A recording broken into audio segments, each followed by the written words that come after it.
Hey everyone, it's me, Whimsy, and I decided to give you a quick remote viewing from this morning's meditation. If you haven't had a chance to do so yet, it'd be great if you could like and subscribe and share this video just because it can help support the channel.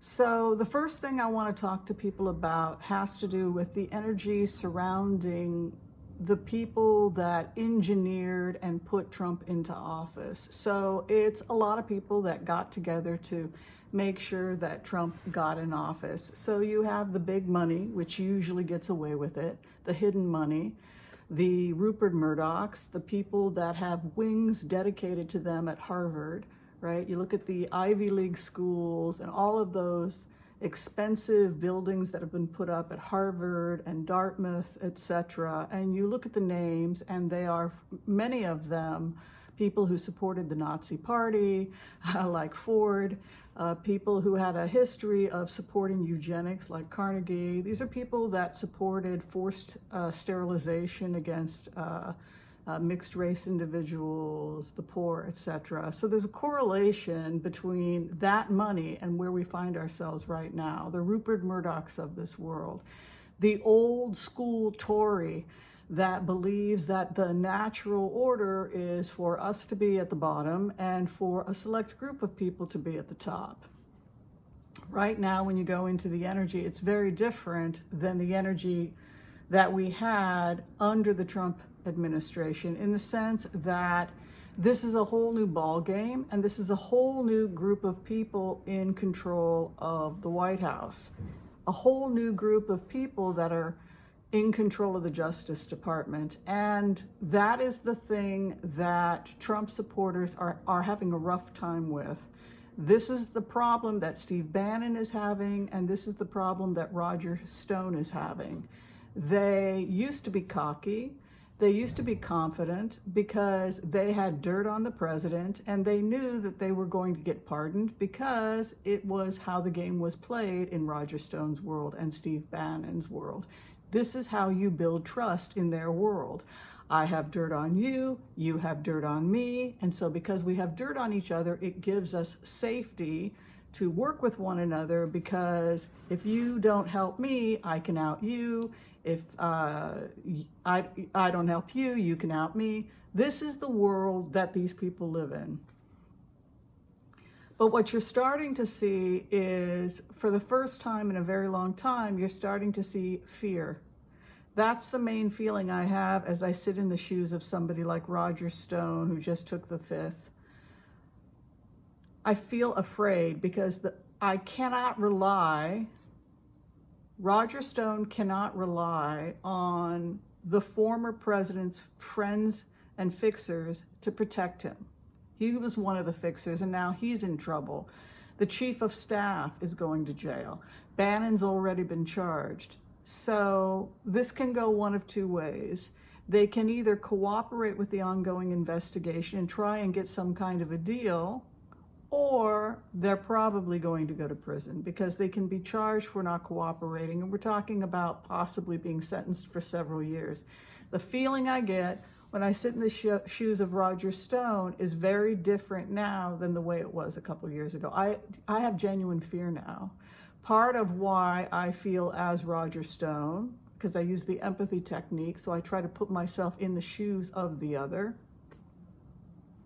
And what I feel is fear. I feel that I'm not protected. I feel that I think about all of the things that I've done and the fact that I now don't have much of a safety net. I've already used up my pardon. This is a come to Jesus moment for Roger Stone. You know, he is really he's not a strong person. He's not an emotionally strong person. He would not do well in prison. I think we've talked about that. Same with Bannon. These people would not survive. Even in a cushy prison, they would not survive. And so they're kind of between a rock and a hard place. They have to cooperate, because if they don't cooperate, they could be seeing 2-3 years in prison. And that's just for refusing to cooperate. Never mind everything else they did that they haven't been charged yet. All of the information that was collected by people like Robert Mueller that were put into files and sent off to the feds, they're going to cooperate. They have no choice. This is the first part of the remote. The second part of the remote is actually pretty interesting, and it has to do with the current Justice Department and the fact that the Justice Department right now is a working Justice Department. It's not a wing of the presidency. It is just a working Justice Department. What people don't know about what Merrick Garland and the Justice Department are doing right now, and you're going to be hearing more about it in the next, I'll give it, it's probably going to come out sooner, but I'll give it 2.5 months, because I like to give you the news early. What you don't know is that's happening at the Justice Department right now is the number of people who are coming forward from the Justice Department, from the State Department, and other organizations under the Trump administration who were bullied and threatened and forced into situations that were, for lack of a better word, morally questionable, the crimes that they witnessed. So you have this backlog of testimonies from unknown people that are being collected, the hidden investigation that's currently going on in the Justice Department.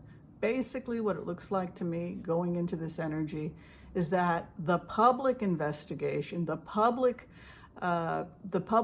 hearings, etc., we're seeing a lot of that stuff happening with Congress and the current investigation headed by Liz Cheney.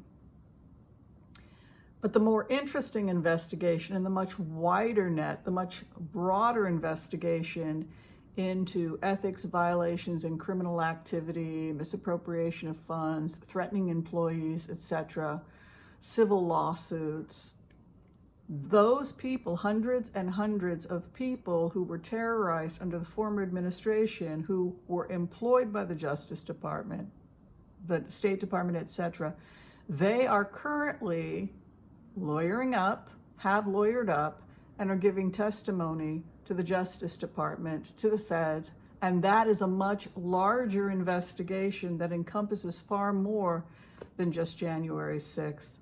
And it's going to be very interesting to see how each one of those cases is dealt with.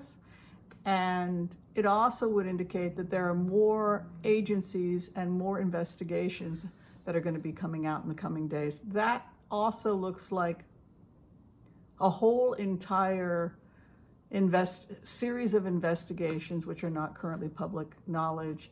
And that seems to be a lot of what's taking up time at the Justice Department. Absolutely fascinating to go in and see that energy and to see all those hundreds of people who literally their lives were hell. They were threatened if they didn't go along with it. So it's going to be interesting to watch how that unfolds going forward. All right, thanks for watching, everybody, this quick remote, and I'll see you next time. Bye-bye.